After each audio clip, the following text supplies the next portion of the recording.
দেখুন, এটা হলো এক ধরনের সুজনি শাক। এগুলো বাজারে বিক্রি হয়, খেতে খুব সুন্দর লাগে এই শাকগুলো।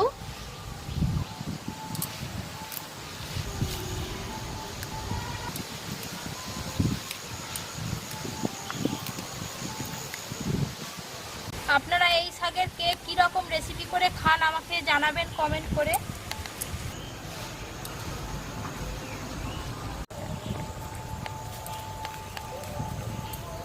আমাদের এই জমিতে প্রচুর এই শাক রয়েছে, এগুলো তুলে বাজারে বিক্রি করাও হয়।